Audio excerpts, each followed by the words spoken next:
दर्शकबिन नमस्कार। ग्लोबल टेलिभिजनको ग्लोबल टकमा यहाँलाई हार्दिक स्वागत छ। ग्लोबल टकमा हामी समसामयिक विषयवस्तुहरूमा रहेर विभिन्न विशिष्ट विशेषज्ञ र विश्लेषक ज्यूहरूसँग कुराकानी गर्ने गर्छौँ। र आज हामी कुरा गर्दैछौँ नेपालको वर्तमान परिस्थितिमा राजनीतिक परिदृश्य कस्तो अवस्थामा रहेको छ। निकै धेरै राजनीतिक उतार चढावहरू सृजना भइरहेको छ। कोरोना महामारीले गर्दाखेरि आक्रान्त बनिरहेको यो सिचुएसनमा पनि सबै एक ठाउँमा बसेर यो कोरोना संक्रमणको दोस्रो भेरिएन्टको यो जुन सिचुएसन छ योबाट कसरी मुक्ति पाउन सकिन्छ भनेर अगाडि बढ्नुभन्दा पनि सरकार कसको बन्छ र कसरी आफू सत्तामा रहिरहने भन्ने खालका खेलहरू भइरहेको जस्तो सिनारियो देखिएको छ र यसलाई विश्लेषकहरूले कसरी विश्लेषण गरिरहनु भएको छ भनेर आज हामी बुझ्ने प्रयत्न गर्दैछौँ। यति बेला हामीसँग प्रत्यक्ष भाइबरमा जोडिनु भएको छ डाक्टर सुरेश आचार्य, जो राजनीतिक विश्लेषक हुनुहुन्छ। यहाँलाई हार्दिक स्वागत छ ग्लोबल टकमा। धन्यवाद। हजुर, अब यो पछिल्लो समय जुन हरेक नागरिक र राजनीतिज्ञ सबैतर्फबाट जो जहाँबाट रहेको छ त्यहीबाट कोरोना संक्रमणबाट कसरी छुटकारा पाउने भनेर अघि बढ्नुपर्ने ठाउँमा नेपालको राजनीति त्यसरी अघि बढेको देखिँदैन, हैन? यो अब यसलाई अहिलेकै पृष्ठभूमिबाट मात्रै नहेरौँ, हैन? वास्तवमा हामी सङ्कटमा छौँ। देश संवेदनशील घडीमा छ, तर जसले यो घडीलाई संवेदनशील मान्नुपर्ने ती पात्रहरूले यो देशलाई संवेदनशील मानिरहेका छैनन्। भन्नुको अर्थ जो व्यक्ति शासन र सत्तामा छन् त्यो शासन र सत्तामा रहने मानिसहरूलाई यो महामारीको चिन्ता भए जस्तो लाग्दैन। घटनाक्रम हेर्दा त्यस्तै देखिन्छ, किनकि अहिले जुन किसिमको अस्थिर राजनीति चलिरहेको छ, वास्तवमा नेपाल यो दुर्भाग्यपूर्ण घडीमा रहेको छ। आफूलाई दुई तिहाईको सरकार भन्नेहरूले आफूलाई जुन प्रजातान्त्रिक मूल्य र मान्यताबाट टाढा राखे, जुन संस्कार डेभलप गरे, वास्तवमा यो देशको लागि अत्यन्तै दुर्भाग्यपूर्ण छ। हजुर, अब यो घडीमा जुन राजनीति भइरहेको छ यो परिस्थितिमा राजनीतिक दलहरू आम नागरिकप्रति गैर जिम्मेवार छन् भन्दा सायद फरक पर्दैन है? यो पक्का पनि हो। वास्तवमा नेपाली जनताले जुन म्यान्डेट दिए राजनीतिक पार्टीहरूलाई, त्यो म्यान्डेट अनुसार कुनै पनि राजनीतिक पार्टीले काम गरेको देखिँदैन। मूलतः जिम्मेवार सत्ताधारी राजनीतिक पार्टीले लिनुपर्ने हो। त्यो सत्ताधारी राजनीतिक पार्टी सत्ताको चासनीमा डुबेको देखिन्छ। वास्तवमा राजनीति भनेको संवेदनशील हुनुपर्ने हो, जनताका लागि हुनुपर्ने हो। प्रजातन्त्रले जनताको सरकार गर्नुपर्ने हो। वास्तवमा त्यहाँबाट विचलित भएर आफ्नो स्वार्थ सत्ताका लागि विशेषतः अहिलेको सत्ताधारी राजनीतिक दल लागेको देखिन्छ। त्यसमा पनि वर्तमान प्रधानमन्त्री ओली विगतको उहाँका गतिविधि 4-5 महिनाका गतिविधि हेर्नु भने उहाँले सत्तालाई नै प्राथमिकता दिएको देखिन्छ। एउटा प्रजातान्त्रिक मूल्य र मान्यता, संसदीय मूल्य र मान्यता सबै कुल्चिएर ओली अहिले जुन किसिमको राजनीतिक कदम चालिरहनु भएको छ, त्यसो त सत्ताका लागि भनेर निवारेको छ। त्यसो त सत्ताका लागि भनेर उहाँ जुन माओवादी केन्द्र र नेकपा एमालेको जुन एउटा नेकपा बनेको थियो, त्यो सरकार जुन 2 तिहाईको सरकार थियो, त्यो 2 तिहाईको सरकार रहँदा पनि आफ्नै प्रधानमन्त्री ढाल्ने खेलमा आफ्नै दलभित्रबाट पनि त प्रयत्न भएको हो नि। अब यो हेर्नुहोस्, वास्तवमा तपाईँले भनेको कुरा एकदम ठिक हो। ओलीलाई यो हदसम्म पुर्याउन उहाँका सहकर्मीहरूकै योगदान हो। वास्तवमा अलिकति हामी यो राजनीतिक पृष्ठभूमिलाई, प्रजातान्त्रिक पृष्ठभूमिलाई नेपालको हेऱ्यौँ। वास्तवमा नेपालको चाहिँ राजनीतिक 46 साल पछिको राजनीतिले जुन ट्र्याक लिनुपर्ने त्यो लिएन। वास्तवमा 46 सालको चाहिँ संविधानले गरेको व्यवस्था जुन थियो, जुन प्रजातान्त्रिक अधिकार थिए, जुन जनताका कुराहरू थिए, त्यति बेलाका राजनीतिक दलहरूले पनि सत्ताधारी राजनीतिक दलहरूले पनि राम्रो काम गर्न सकेनन्। फलत अर्को किसिमको राजनीतिक क्रम सुरु भयो। वास्तवमा अहिले तपाईँलाई भन्न मलाई अलिक गाह्रो भइरहेको छ। वास्तवमा अहिले जुन सत्ताधारी दल आफूलाई जुन कम्युनिस्ट भन्छन्, संसारभरि चाहिँ अब कम्युनिस्टहरूको चाहिँ पतन भइरहेको सन्दर्भमा नेपालमा कम्युनिस्टहरूको उदय भएको छ। म त तपाईँलाई यो के भन्छु भने वास्तवमा म यो वैचारिक रूपमा अलिकति कम्युनिस्ट भनेको कोर कम्युनिस्ट कस्तो हुन्छ भन्ने पृष्ठभूमि पनि उहाँहरूको रहेन र अहिलेको सत्ताधारी दल पूर्णत दक्षिणपन्थी धारमा गएको देखिन्छ। जुन दक्षिणपन्थी धार भनेको जहिले पनि सत्तालाई प्राथमिकता दिने यो क्रम देखिन्छ। त्यसले गर्दा के हुन्छ भने यो देशमा नेपाली जनताले जे सोचेर जसरी चाहिँ राजनीतिमा राजनीतिक पार्टीहरूलाई साथ दिँदै आएका थिए, वास्तवमा आज जनतालाई चाहिँ ठुलो यो राजनीतिक दलबाट लोप्प खाएको देखिन्छ भन्नाले राजनीतिक दलबाट जनताहरू निराश हुनुपर्ने स्थिति देखिन्छ। त्यसले गर्दा के हुन्छ भने राजनीति स्वयं सत्ताका लागि हो, पैसाका लागि हो, गुण्डागर्दीको लागि हो, आफ्नो लागि हो, आफ्नो नातेदारको लागि हो भन्ने जुन मूल्य र मान्यता अहिलेको ओली डक्टराइन भन्छु मैले, ओलीले जुन निर्माण गरिरहनु भएको छ, कम्युनिस्टहरूले जुन निर्माण गरिरहेका छन्, यो देशको लागि अत्यन्तै दुर्भाग्यपूर्ण छ। आज यो सङ्कटको घडीमा मान्छेलाई खाना र लाउन समस्या छ, मेडिकलको समस्या छ, मान्छे छटपटाएर मरिरहेका छन्। यस्तो स्थितिमा एउटा राजनीति भनेको चाहिँ जनताका लागि हुनुपर्ने हो। हजुर, दुई तिहाईको यो मतको जुन छ यसको अवहेलना भयो होइन त? जनताको अवहेलना भयो। दुई तिहाईको मत दिएर जुन एउटा ठुलो दल र 5 वर्ष शासन सत्ता चलाओस् भनेर जे म्यान्डेट दिएका थिए त्यसको अवहेलना भयो। पूर्णत अवहेलना भयो। वास्तवमा त्यो मात्रै भएन, यो देश वास्तवमा हामी ग्लोबल्ली हेरौँ, वर्ल्ड वाइड रूपमा हेरौँ, यो मुलुक जुन रूपमा यसका स्रोत र साधनहरू थिए, जुनमा यसको एउटा इतिहास थियो, त्यो इतिहासलाई धुलमिल हुने काम गरिएको छ। आज एउटा सार्वभौम सत्ता देशको रूपमा पनि यसको बेइज्जती यो सरकारले गरेको छ। यसले जुन किसिमका परराष्ट्र नीतिहरू अख्तियार गरेको छ, जुन खालका अरू देशसँगको सम्बन्धका कुराहरूलाई यसले बिगार्ने काम गरेको छ, यो सम्पूर्ण रूपमा राष्ट्रिय रूपमा अन्तर्राष्ट्रिय रूपमा सम्पूर्ण रूपमा यो चाहिँ अहिलेको सरकारले फेलियर बनाएको छ। वास्तवमा आज हामी अत्यन्तै दुःखद भूचक्रमा नेपाललाई पारिएको छ। वास्तवमा नेपाल अहिले अत्यन्तै इतिहासको संवेदनशील घडीमा छ। वास्तवमा यो संवेदनशीलता जति बेला राणा कालमा पनि भूकम्प जाँदाखेरि राणाहरू जनताप्रति लोयल भनेर हामीले इतिहास पढ्छौँ भने त्यस्ता निरङ्कुशहरू त जनताका प्रति जिम्मेवार थिए भने यो जनताका नाममा म्यान्डेट दिएर आएका मान्छेहरू यति गैर जिम्मेवार हुँदा वास्तवमा एउटा नेपाली हुनु, एउटा नागरिक हुनु पनि लज्जाबोध भएको देखिन्छ। त्यसले गर्दा तपाईँले भन्नुहुन्छ भने जसरी अहिले जुन किसिमको यो दोस्रो भेरिएन्ट जुन रूपमा यो देशमा यसले गरिरहेको छ, जुन किसिमका संवेदनशीलता अपनाउनु पर्ने, जुन किसिमको देखाउनु पर्ने सरकारी तत्परता देखाउनु पर्ने र जनताका सरकारको विषयमा संवेदनशील हुनुपर्ने, त्यो नभएर आफ्नो सत्ता कसरी लम्ब्याउन भनेर अहिले प्रधानमन्त्रीहरूले हठात रूपमा अस्ति चाहिँ आफू के अरे संसदबाट भनौँ न अदालतबाट पराजित हुँदा राजीनामा नदिएर जुन हट गरेर त्यो कामहरू गरे, अहिले निर्जल रूपमा फेरि संविधानको धारालाई उल्लङ्घन गर्दै फेरि चाहिँ राष्ट्रपतिबाट सिधै चाहिँ तोक लगाएर फेरि म चाहिँ अब विश्वासको मत लिन्छु भनेर अर्को नाटक। हजुर, यहाँले त्यो प्रसङ्ग उठाउनु भयो, संविधान जुन संसद भङ्गको कुरा उठाउनु भयो। अदालतले फागुन 23 मा पुनस्थापना गरिदिसकेपछि प्रधानमन्त्री केपी शर्मा ओलीले चाहिँ राजीनामा गर्नु पर्थ्यो भन्न खोज्नु भएको हो यहाँले? एकदम एउटा डेमोक्रेटिक प्रक्रियाभित्र संवेदनशीलता हुन्छ।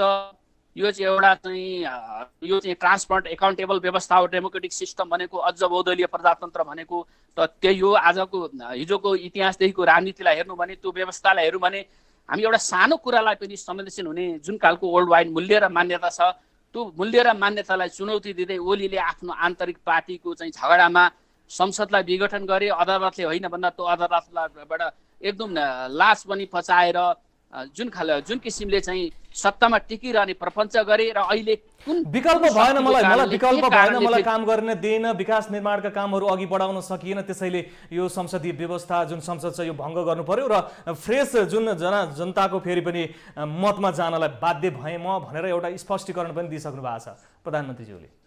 अनि उहाँको भनाइ र गराइमा फरक छ होइन। उहाँले त्यो कमजोरी हो नि त, काम गर्न नदिएको चाहिँ हो कि होइन? यहाँलाई के लाग्छ? आफ्नै दलभित्रबाट खिचातानी गरेर खुट्टा तानिएर होइन प्रधानमन्त्रीलाई काम गर्न नदिएको? नेपालको राजनीतिक इतिहासमा अहिले जुन किसिमको राजनीतिक चक्र चलिरहेको, जुन खालका नेताहरू राजनीतिक पार्टीभित्र रहेका छन्, 30 वर्षदेखि एउटै नेतृत्व रहेको छ, जसले सत्ताको राजनीति भन्दा केही पनि गर्दैनन्। त्यसैले ती पात्रको कारणले केही न केही असहयोग त भएको हुन सक्छ, तर यो भनेर चाहिँ तपाईँको एउटा प्रजातान्त्रिक मूल्य र मान्यतालाई किल्चन कुनै पनि राजनीतिक नेतालाई राजनीतिक दललाई सुहाउँदैन। त्यसले गर्दा होला प्रचण्डका स्वार्थहरू माधव नेपालका स्वार्थहरू त्यहाँ थिएनन्, तर त्यसलाई उहाँले चाहिँ यसरी यस प्रक्रियाले जानुपर्छ भन्ने अरू विकल्पहरूलाई छोडेर उहाँ जानुभयो। यसको अर्थ यो होइन कि एउटा व्यक्ति मात्रै संसारमा निर्विकल्प हुँदैन, किनभने प्रजातन्त्रिक विधि र प्रक्रियाले अरू स्पेस पनि दिन्छ र संविधानमा अरू व्यवस्थाहरू पनि थिए। उहाँले अरू व्यवस्थालाई देख्नु भएन, आफूलाई मात्रै निर्विकल्प ठान्नुभयो। हुन त अलिकति ब्याकग्राउन्ड हेरौँ भने त्यसो त विकल्पका रूपमा आउने अर्को एउटा व्यक्ति पनि त त्यही दलबाट आउनेवाला थियो। प्रधानमन्त्रीले मेरै दलबाट प्रधानमन्त्री हुनु छ भने सल्लाह सुझावहरू देऊ, त्यही ट्र्याकमा जाउँ भन्दै गर्दाखेरि होइन तैँले चाहिँ राजीनामै दिनुपर्छ, तैँले राजीनामा दिएपछि फेरि हामी त्यही दलबाट अर्को प्रधानमन्त्री उठाउँछौँ भन्दै गर्दाखेरि अलिकति स्वार्थ त त्यहाँ पनि देखिन्छ नि दलभित्र। होइन त्यो स्वार्थ थिएन र म भन्दिनँ। मैले अघि तपाईँलाई नि पृष्ठभूमिमा भने नेपालका राजनीतिक दलमा जुन खालका राजनीतिक नेतृत्व र फर्स्ट सेकेन्ड थर्ड स्टेपमा प्रत्येक पोलिटिकल पार्टीमा 30 वर्षदेखि नेतृत्व गर्दै आइरहेका छन्, उहाँहरू कुनै छ मैले चाहिँ त्यो एमाले कम्युनिस्ट मात्रै भने कुनै पनि राजनीतिक दलमा त्यो नैतिकता देखिएको छैन। 30 वर्ष आफू सत्तामा टिकिरहने, राजा महाराजको पन बताउने अनि आफू सत्तामा टिकिरहन जे पनि गर्ने, तपाईँलाई विकास आयोजनाको कुरा हेर्नु भने सेटिङमा विकास आयोजनाहरू गर्ने, मेलौचीकै कुरा गर्नुहुन्छ भने एउटै योजनाले 30 वर्ष सेटिङ गरेर त्यहाँ कति करप्सन भयो होला कि हामी नेपाली जनताले त्यसको मूल्याङ्कन गरेर किन त्यो सेटिङमा को संलग्न थियो कि त्यो हामीले थाहा पाएको छैनौँ। र त्यसले गर्दा के भने यो विकासलाई पनि राजनीतिक सेटिङमा ढाल्ने, सम्पूर्ण कुरालाई करप्सन ढाल्ने, सबैलाई राजनीतिक स्वार्थ बनाउने जुन किसिमको राजनीतिक पार्टीभित्र चाहिँ यो व्यवस्था छ, त्यो व्यवस्थाले गर्दा पनि ओलीलाई त्यो कदम चाल्न बाध्य बनायो। वास्तवमा ओली चाहिँ त्यसैको एउटा चाहिँ त्यही पृष्ठभूमिको एउटा नायकको रूपमा आए, जसले चाहिँ करप्सनलाई संरक्षण गर्ने, नेगेटिभिटीलाई संरक्षण गर्ने, अलोकतान्त्रिक प्रक्रियालाई अप्नाउने यो राजनीतिक प्रक्रियाले ओलीलाई त्यो ठाउँमा पुर्यायो। वास्तवमा ओलीसँग अलिक आशा जनताले गरेका थिए। ओलीले पहिले जुन खालको राजनीतिक न्यारेटिभ आफूलाई बनाएको थिए राष्ट्रवादी र विकासवादी भन्ने, त्यो न्यारेटिभलाई ओलीले चाहिँ वर्तमान ओलीले चाहिँ अहिले त्यसलाई चाहिँ तहसनस बनाएको देखिन्छ। उहाँमा कुनै पनि संवेदनशीलता देखिँदैन, जनताप्रति जिम्मेवार देखिँदैन। त्यसले गर्दा अहिले उहाँले जुन किसिमको चाहिँ फेरि विश्वासको मतको कुरा गरिरहनु भएको छ, कुनै अँध्यारो कुराबाट केहीबाट उहाँ गाइडेड भएर त्यो देखिनुहुन्छ र अन्य राजनीतिक दलहरू पनि अहिले खुलेको अवस्था छैन। त्यसले गर्दा तर एक खाले हेर्दाखेरि यो जुन पछिल्लो परिस्थितिमा माधव प्रचण्ड समूहलाई परास्त गर्न त सफल हुनु भयो नि होइन, त्यो देखिन्छ प्रधानमन्त्री केपी शर्मा ओली। होइन राजनीति भनेको सधैँ डिस्ट्रक्टिभ हुँदैन, राजनीतिले पोजिटिभनेस ल्याउनुपर्छ। माधव ठिकै छ, के अरे प्रचण्ड र माधवलाई कुनै त्यो दुधले धोएका अनुहारहरू होइनन्, उहाँहरू पनि धेरै कलङ्कका टीकाहरू छन्। त्यसले गर्दा उहाँहरूलाई चाहिँ पराजित गर्दै अहिलेको राजनीति चाहिँ वृद्धि हुने होइन। उहाँलाई पराजित गर्दै गरेर उहाँ पनि जुन खालको राजनीतिक संस्कारहरू देखाउनु पर्थ्यो वर्तमान ओलीले, उहाँ पनि उहाँहरूकै पथमा अझ त्योभन्दा नेगेटिभ पथमा जानुभएको छ। त्यसले गर्दा यो देशप्रति जनताप्रति उहाँ जिम्मेवार देखिँदैन, खालि सत्तामा टिकिरहने मानसिकता उहाँमा देखिन्छ। आखिरी वास्तवमा यो लोकतन्त्रको कारणले उहाँले त्यो पद पाउनु भएको, तर वास्तवमा लोकतन्त्रका मूल्य र मान्यतालाई उहाँले कुल्चिने भयो। अब उहाँले कति दिन जाने र उहाँले जाँदा अब कति दिन यो सत्तालाई टिकाइरहने र उहाँको मान्यता के देखिन्छ, हिजो राणा शासन जस्तै, हिजो राजा महाराजाको जस्तै गर्ने कदम अझ त्योभन्दा चाहिँ नेगेटिभ कदम उहाँको देखिन्छ। त्यसले गर्दा कुनै पनि नेगेटिभ पात्रलाई सिद्ध्याउँदै गर्दा आफूले पनि जुन खालको राजनीतिक चरित्र देखाउनु पर्ने हो, वर्तमान प्रधानमन्त्रीबाट त्यो राजनीतिक चरित्र देखिएको छैन। भलै मैले माधव नेपाल र प्रचण्ड ठिक भनिरहेको छैन, तर के हो भने यो पृष्ठभूमिमा उहाँले जुन खालको राजनीतिक निकास दिनु पर्थ्यो, जुन खालको संस्कार देखाउनु पर्थ्यो, जुन खालको संवेदनशीलता देखाउनु पर्थ्यो, उहाँले देखाउनु भएन। जसरी उहाँ जुन किसिमको राजनीतिक न्यारेटिभ बनाएर आउनुभयो, जनतालाई उहाँले ढाट्नुभयो, राष्ट्रवादको चाहिँ एउटा नारा दिनुभयो, एउटा त्यसले गर्दा उहाँ खालि फगत झुटमा मात्रै बोल्नु हुँदो रहेछ, उहाँ खालि नकारात्मक कुरा मात्रै गर्नु हुँदो रहेछ, जनतालाई आश्वासन मात्रै दिनुहुन्छ भन्ने जुन खाल कुरा उहाँले पार्नुभयो। त्यसले गर्दा मैले के भने होला प्रचण्ड र माधव नेपालको हिस्सा पनि नेगेटिभिटीमा रोल होला, तर यसको नायकमा चाहिँ ओलीले आफूलाई नै प्रमाणित गर्नुभएको छ। त्यसले गर्दा यो अत्यन्तै दुःखद घटना हो यो देशको लागि। अहिले जनता महामारी परेको बेला जनतालाई कुनै राहतको कार्यक्रम नै छैन, जनताहरू कुनै पनि स्वास्थ्य सुविधाहरू पाएका छैनन्। आज यो महामारी कुन तहमा पुग्ने हो भनेर एकदम आज मान्छे घरमा थुनिएर बसिरहेको सन्दर्भमा कसैलाई केही भइहाल्यो भने त्यसको जिम्मेवारी के लिनुपर्ने? आज हजुर, राज्यले त अब देशमा आफ्नो अभिभावक सुरक्षा छैन, आफै गर्नुहोस्, जिम्मा आफू आफैले लिनुपर्ने भएको छ। जसरी हुन्छ सुरक्षित रहनुहोस् भनेर एक खाले विज्ञप्ति जस्तो जारी पनि गरिसकेको छ। अब यस्तो अवस्थामा सरकारले हेर्ला भन्ने त खास जनताले आशा गर्ने अवस्था देखिँदैन है। त्यही त, त्यो नै गैर जिम्मेवारिताको पराकाष्ठ हो। आफ्नो जिम्मेवारी आफै लिने। यहाँ सरकार किन चाहियो त? त्यसो भए किन यो व्यवस्था चाहियो त? किन उहाँले शासन गर्नु पर्यो त? त्यसो भए त्यसले गर्दा के हुन्छ भने जिम्मेवारीको न्यूनतम पनि मूल्य र मान्यता यो सरकारसँग देखिँदैन, विशेष त ओलीसँग देखिँदैन।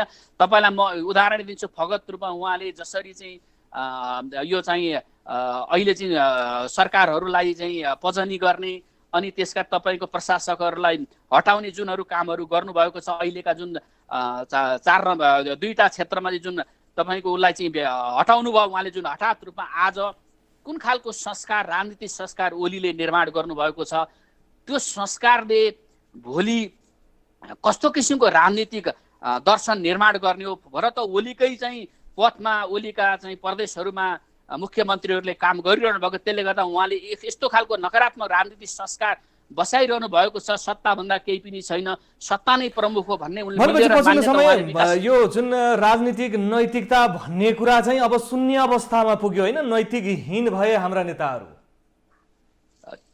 अब सबैलाई भन्न मिल्दैन। अहिले चाहिँ ओली अब जो सत्तामा पुग्यो त्यसैले त्यस्तै व्यवहार देखाइरहेको छ। अहिलेसम्म जनताको लागि उत्तरदायित्व, जवाबदेहिता बोकेर अगाडि बढेको त खासै कसैले देखिएन। अनि तपाईँले भनेकोमा पनि तर्क त, तपाईँले भनेको कुरा पनि ठिक तर्क हो, तर यसो भनेर सबै राजनीतिक पार्टीलाई त्यसो भनिहाल्न चाहिँ मिल्दैन। तर माथिल्लो शीर्ष त नेताहरू प्रत्येक राजनीतिक दलको चाहिँ यही ओलीको मानसिकताबाट ग्रसित भएको देखिन्छ।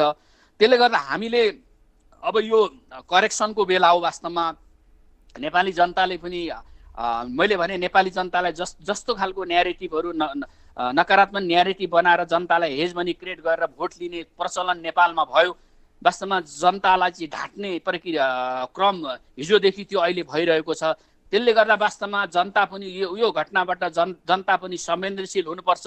हामीले कस्ता नेताहरू छानेछौँ, कस्ता संस्कार भएका नेताहरू छानेछौँ। वास्तवमा नेपालको राजनीतिमा जुन खालको वर्गबाट राजनीति भइरहेको छ, हामीले तल्लो वर्गको, आज हामीले कम्युनिस्ट राजनीतिको कुरा गऱ्यौँ भने खालि चाहिँ गरिबीको कुरा गर्ने र जनतालाई, देशलाई गरिब बनाउने जुन खालका पात्रहरू यो देशमा विकसित भए। दुर्भाग्य हो, कुनै बेला इमाइल कान्तले एउटा चाहिँ जर्मन फिलोसोफर छन्, उनले भनेका थिए राजनीति सबैले गर्नुहुन्न, राजनीति गर्ने चाहिँ क्षमता चाहिन्छ भनेर उहाँले राजनीतिलाई एउटा दृष्टिकोणबाट हेर्नुभएको थियो। वास्तवमा नेपालमा सबैजना राजनीति गर्ने, केही नपाएपछि राजनीति गर्ने, सबै नेता हुने संस्कार जुन रूपमा आयो र कुनै पनि क्वालिफिकेसन नभएको व्यक्ति, कुनै पनि हैसियत नभएको व्यक्तिलाई रातारात पार्टीले चाहिँ चुलीमा चढाउने काम गरे। त्यस्तो प्रक्रियाले पनि चाहिँ यो राजनीति भयो। न त यो राजनीति, योभन्दा उच्च राजनीति त पाकिस्तानमै छ, योभन्दा उच्च राजनीति त बङ्गलादेशमा छ। त्यहाँका नियमले, विधिले उनीहरूलाई बाने छ। राजनीतिको एउटा क्वालिफिकेसन इन्डिकेटर निर्धारण गरेको छ। हजुर, भनेपछि जनताले जे चुने त्यो चाहिँ जनताको पनि थोरै कमजोरी, हामीले पनि त्यसमा स्वीकार्नुपर्छ, किनकि तिनै नेताहरूलाई भोट दिएर हामीले त्यहाँ पठाएका हौँ। अब पछिल्लो समय कर्णाली प्रदेशको थोरै प्रसङ्ग म यहाँसँग जान्न चाहन्छु। कर्णाली प्रदेशमा शङ्कर पोखरेलले जुन राजीनामा दिनुभयो आइतबार बिहान, र त्यसपछि राजीनामा दिइसकेपछि लुम्बिनी प्रदेशमा जुन परिस्थिति आइपर्यो, यो परिस्थितिले गर्दाखेरि फेरि पनि उहाँ नै मुख्यमन्त्रीको रूपमा आउनुभयो। अब यसलाई कसरी हेर्ने? सङ्घीय सरकारमा जे परिस्थिति देखिएको थियो ठ्याक्कै त्यस्तै सिनारियो यो लुम्बिनी प्रदेशमा पनि देखियो। अब यसलाई कसरी हेर्ने? यो त अब शङ्कर पोखरेल भनेको अहिले असली ओलीको कार्यकर्ताको रूपमा रूपान्तरण हुनुभएको छ होइन? अब प्रधानमन्त्री ओलीले जुन पथमा जानुभयो, अहिले पृथ्वी सुब्बा गुरुङ, शङ्कर पोखरेलहरू त्यही पथमा जानुभएको छ। वास्तवमा शङ्कर पोखरेललाई ओली जस्तै जनताले आश गरेका थिए होइन? विद्यार्थी राजनीति गर्दै आएका शङ्कर पोखरेलसँग त्यो संस्कार हुन्छ भने मैले पनि चाहिँ मानेका थिएँ। तर उहाँ जुन ओली पथमा गएर आफ्नो सत्ताको लागि चाहिँ जुन किसिमको हुर्मतहरू गर्नुभयो, त्यसले गर्दा उहाँको राजनीतिक जीवनलाई नै उहाँले दाउमा लाउनु भएको छ। भलै उहाँ 2 महिना 2 वर्ष 1.5 महिना जति सत्तामा टिक्नु होला, त्यसले केही पनि डेलिभर दिनेवाला छैन। राजनीति भनेको संस्कार हो, मूल्य र मान्यता हो। संस्कार र मूल्य मान्यताबिन राजनीतिले केही पनि गर्न सक्दैन। यो कुरा नेपालका राजनीतिकहरूले बुझेका छन्। संस्कारको राजनीति नभएकै कारणले गर्दा त आज देशको यो हालत छ नि, हैन र?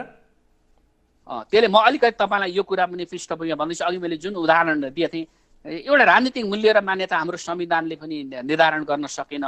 वास्तवमा यो मैले अघि 30 वर्षको उदाहरण, एउटै व्यक्ति 30 वर्ष लगिरहने 6-7 वर्षसम्म 7 पल्टसम्म प्रधानमन्त्रीको लागि वेट गरेर बसिरहने जुन खालको संवैधानिक व्यवस्था छ त्यसले पनि हामीलाई यो धरातलमा पुर्याएको छ।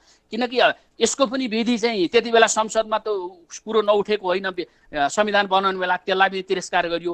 अनि एकाडेमिक क्वालिफिकेसनको नि कुरा गरिएको थियो, त्यो पनि त्यसलाई तिरस्कार गरियो। मैले भने कतिपय तपाईँलाई यसलाई नेगेटिभ कुरा लाग्ला, भाँडा मात्दै गरेका मान्छेलाई सांसदमा पुर्याइयो भन्ने जातिका नाममा जनजातिका नाममा। वास्तवमा यो चाहिँ त्यो संसद भनेको चाहिँ एउटा चाहिँ एक्जिक्युट गर्ने थलो, नियम बनाउने थलो, त्यसमा चाहिँ ज्ञानको पनि आवश्यकता पर्छ। त्यसले गर्दा हामीले कस्ता मान्छेलाई संसदमा पुर्यायौँ, त्यसले गर्दा आज ओलीले भन्ने बित्तिकै सबैले यस भन्ने स्थिति किन आयो भन्नाले त्यहाँ क्वालिफाइड सांसदहरू नै छैनन् भन्नुको अर्थ धेरै अनक्वालिफाइड सांसदहरू छन्, ओलीको निगाहमा बनेका सांसदहरू छन्। अविश्वासको प्रस्ताव जुन थियो त्यो सामना गर्न नसकेर राजीनामा गरेको र आफ्नो बहुमत पुग्ने देखेपछि फेरि पनि आफै उम्मेदवारी हुने यो खाले प्रवृत्ति त अब यसलाई कसरी विश्लेषण गर्नुहुन्छ यहाँ? अनि यो त तपाईँको दुईटा, अब यो सबै राजनीतिक पार्टीमा नै देखिन्छ। एउटा राजनीतिक पार्टी फ्लोर क्रस गरेर अर्को राजनीतिमा जाने, त्यो पनि प्रजातान्त्रिक संस्कार होइन जसले जे भने पनि। तर अब ओलीले जुन खालको राजनीति गर्नुभएको छ, बाध्य भएर भन्छन् अरूहरू होइन, बाध्य भएर हामीले यो कदम चाल्नु भन्छ। त्यसले गर्दा के हुन्छ भने जस्तालाई त्यस्तै भन्छ नि, जस्तालाई त्यस्तै भन्ने हाम्रो नेपाली उखान छ नि, जस्तालाई त्यस्तै चाहिँ राजनीतिक गतिविधिहरू अहिले भइरहेको छ। यो चाहिँ मैले सरकारले गरेको होस्, प्रतिपक्षले गरेको होस्, जसले गरेको भने यो देशको लागि चाहिँ हितकर छैन। किनभने कुनै सबै राजनीतिक दलहरू आफ्नो मूल्य र मान्यताभन्दा टाढा रहेर सत्ताको लागि चाहिँ सङ्घर्ष गरेको देखिन्छ। त्यसले गर्दा फक्त त्यो सत्ता पनि किन गर्ने भन्ने तपाईँले, मैले अहिले हेरेँ, तपाईँलाई म एउटा उदाहरण दिन्छु। राजनीतिक दलका केही अलिकति लेभलका कार्यकर्तादेखि लिएर तपाईँको माथिसम्म सबै करप्सनको चासनीमा डुबिया छन्। एउटा केन्द्रीय सदस्य हुने मान्छेदेखि लिएर विद्यार्थी राजनीतिक अध्यक्ष हुने मान्छेदेखि तपाईँले मूल्याङ्कन गर्नु, अनुसन्धान गर्नु भने सबै करप्सनको चासनीमा डुबेको देखिन्छ। यसको बारेमा बहस चाहिँ भएको छैन। यो बहस पनि हामीले चलाउनुपर्छ। किनभने हामीले मन्त्री हुने, नेता हुने मान्छेलाई मात्रै आलोचना गरिरहेका छौँ भने आज त्यो संस्कार तल मेयर उपमेयरदेखि लिएर गाउँसम्म त्यो संस्कार निर्माण भएको छ। राजा महाराजा हुने प्रचलन प्रत्येक राजनीति गर्ने मान्छेमा त्यो संस्कारको चाहिँ अहिले बिल्डिङ, यो 46 सालको आन्दोलनपछि त्यो संस्कारहरू देखिएको छ। त्यसले गर्दा नै यो राजनीति अहिले नेगेटिभिटीमा गएको छ। त्यसले गर्दा अब तपाईँले एउटा मान्छे जो करप्टेड भए पनि उसले अर्कालाई करप्टेड देख्छ, ओलीले सबै अरूलाई करप्टेड छन्, प्रचण्डले ओलीलाई करप्टेड देख्छन्, केन्द्रीय सदस्यहरूले शेरबहादुरलाई करप्टेड देख्छ, शेरबहादुरले अरू केन्द्रीय सदस्यलाई करप्टेड। यो संस्कार सम्पूर्ण राजनीतिक दलभित्र देखिन्छ। त्यसले गर्दा के हुन्छ भने तपाईँको यो किन आयो त भनेर हामीले यो राजनीतिक पृष्ठभूमिलाई हेर्नुपर्छ। बहुदलीय व्यवस्थाले चाहिँ यो देशका मान्छेहरूलाई जो राजनीतिमा संलग्न भए यो चाहिँ करप्सनको लाइसेन्स, अनैतिकताको लाइसेन्स दिए जस्तो भएको छ। त्यसले गर्दा यो राजनीतिले यो संस्कारमा हामीलाई पुर्याएको छ। मैले तपाईँले जति पनि मान्छेलाई बोलाउनुहुन्छ एकले अर्कालाई, अहिले तपाईँको मिडियामा जति पनि कुराहरू आए, आज व्यक्तिलाई गाली गर्दै जति राजनीतिहरू 2 वर्षदेखि 1.5 वर्षदेखि भएको देखिन्छ, माधव र ओली र शेरबहादुरका नाममा मिडियाहरूले जुन किसिमको प्रचारहरू गरेको देखिन्छ, आज मिडिया पनि त्यो क्षेत्रमा संवेदनशील मैले देखेको छैन। आज व्यक्तिको राजनीतिमा फोकस गरेर अरू सब्जेक्टलाई चाहिँ तल लगेको देखिन्छ। त्यसले गर्दा हामी समाजका सम्पूर्ण अङ्गहरू पनि अहिले चाहिँ विभक्त भएका छौँ र हामीमा त्यो संस्कार चाहिँ यो राजनीतिले निर्माण गरेको छ। हजुर, अब एकैछिन थोरै सरकार परिवर्तनको कुरा गरौँ। यो सरकार परिवर्तनमा प्रमुख प्रतिपक्षी दल नेपाली कांग्रेस पनि निकै होडबाजीका साथ लागिरहेको छ। जनता समाजवादी पार्टीले पनि अलिकति आशा देखाइराखेको छ। अब सरकार परिवर्तन हुने सम्भावना कतिको देख्नुहुन्छ यहाँ यो वर्तमान परिस्थितिलाई विश्लेषण गर्दा? अब अहिलेको राजनीति हेर्दा धुर्त्याइमा प्रधानमन्त्री ओली नै सफल हुँदै आउनुभएको छ। उहाँले जुन खालको धुर्त्याइ पनि गर्नुहुन्छ। अब संसदमा 2-4 सिटको कुरा हो, 2-4वटा सांसदको कुरा हो, 2-4वटा सांसदको कुरालाई अब ओलीको अहिले धुर्त्याइको अगाडि अरूलाई केही लाग्छ जस्तो लाग्दैन। माधव नेपाल समूहलाई जुन कानुनको डन्डा उहाँले देखाइरहनु भएको छ, अब त्यो माधव नेपाल समूहले विग्रह नै गर्यो भने त ओलीले दुईटा दृष्टिकोणबाट यो गरेको देखिन्छ कि म बहुमत ल्याउँछु कि नभए चुनाव गर्छु भन्ने ओलीको दृष्टिकोण प्रष्ट देखिन्छ। मैले बहुमत ल्याएन भने कुनै पनि सरकार बन्दैन भन्ने ओलीको दृष्टिकोण प्रष्ट देखिन्छ। तर अब कुनै प्रधानमन्त्री ओली त फटाफट कारबाही गर्नतिर लाग्नु भएको छ नि। वास्तवमा समर्थन नगर्ने नेताहरूलाई, सांसदहरूलाई कारबाही गर्दै अघि बढिराख्नु भएको छ नि।